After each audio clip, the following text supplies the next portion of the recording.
Oui, bonsoir à tous, bonjour. Ça dépend de l'heure à laquelle vous suivrez cette émission. Aujourd'hui, je suis venu avec un thème très crucial qui est le vrai amour. Le vrai amour. Quel amour nous avons pour nos prochains? Nous allons lire Jean 13, verset 34.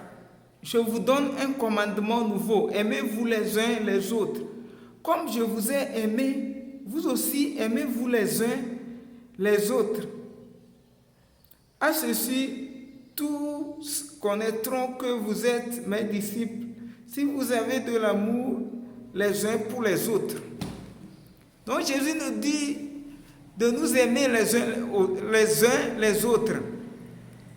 Maintenant, quand nous voyons nos amis, quel amour avons-nous pour eux? Quand nous voyons des amis étant des chrétiens, quel amour nous avons pour eux? Quand nous voyons des amis, c'est juste pour les saluer, c'est juste pour parler de quoi? De nos jobs, ou bien nous les parlons de la parole de Dieu. Quand nous voyons des amis, qu'est-ce que nous voyons en eux? Qu'est-ce que nous regardons en eux? Leur attitude. Est-ce que nous regardons leur attitude? Est-ce que nous regardons leur comportement?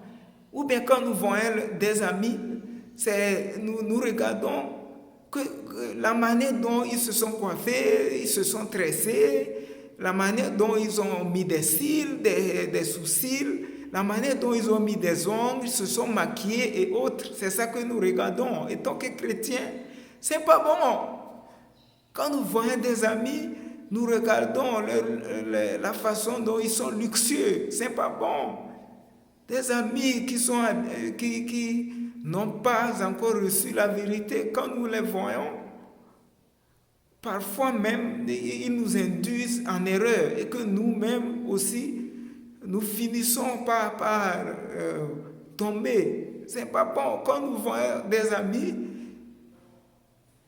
il faut plutôt regarder leurs attitudes, s'ils plaisent à Dieu, si ils plaisent à Dieu, si leur attitude plaît à Dieu, s'ils se sont donnés à Dieu, ou bien ils sont encore dans le péché. Nous ne devons pas voir nos amis regarder leur pagne, leur costume et autres. C'est pas bien.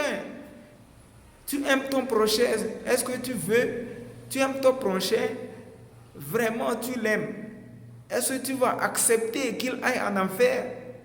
On s'aime, mais on se fait du bien, mais on oublie le grand bien qui est la prédication qui va nous amener au ciel. Tu aimes ton ami maintenant, tu ne le prêches pas la bonne nouvelle. Tu regardes que la façon dont il est habillé et autres, toi aussi, tu fais le même. C'est pas bien. Hein? Quand nous voyons nos amis, il faut vraiment les parler de la parole de Dieu. Au cas où ils rejettent, là, nous avons déjà fait notre devoir. Ouais, voyez-vous, Philippe a dit, je suis allé, ils m'ont rejeté. Oui, c'est comme ça. Nous aimons, nous voyons nos amis, nous les aimons. Maintenant, nous n'allons pas vouloir qu'ils aillent en enfer. Qu'ils aillent en enfer. Nous n'allons pas vouloir qu'ils aillent en enfer. Oui, nous savons que nous sommes dans un monde qui est pris par le diable. Oui, Jésus même a dit que le royaume des cieux est forcé et seuls les violents qui s'en emparent. C'est pourquoi Luc 10, verset 3 dit, partez, vous êtes comme des brebis que j'ai envoyées parmi les loups.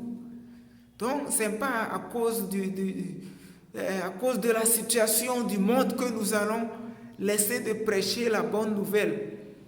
Donc, il ne faut pas être séduit par le monde, par la façon dont le monde est, ou bien nos amis, prions et pour les amener à Dieu. C'est ça le vrai amour. Ok, shalom, que Dieu nous bénisse.